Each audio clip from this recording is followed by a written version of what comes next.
Okay, we are with the Masculados. Pwedeng introduce mo na isa-isa? Hi, I'm Robin. I'm Chard.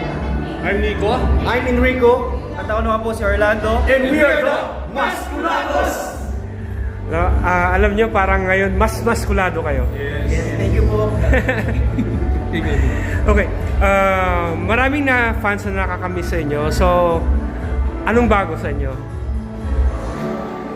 Ano bago? Yeah, may bago kaming single, of course. Siyempre, yung babae, gawa ni Lito Camo. Yes. Ayan. Universal record, yung babae.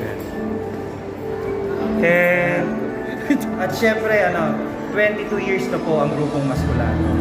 di ba? Hanggang ngayon, still kicking pa rin. Oo, wala yatang walang tatalo. At kami pa rin patuloy na nagpapasalamat sa lahat na sumusuporta at tumatangkilik ng ating lahat. Maraming salamat.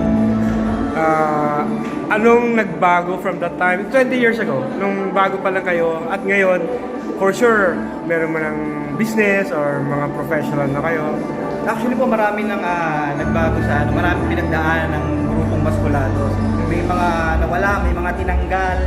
At kaya meron ng, siyempre, yung aming si bumuo ng grupong Masculados, the late Direct Marion J. De Los Reyes, Ma'am Belia Tan, na-miss namin sila. And isang member din namin na nasa, si Ozo Ong, na-miss namin. Yan. At siyempre, nag-level up na tayo. Pagdating sa performance, talagang total, talaga bigay, energy. Nasa Gen Z generation na kasi kami ngayon. Sa era, Gen Z yan.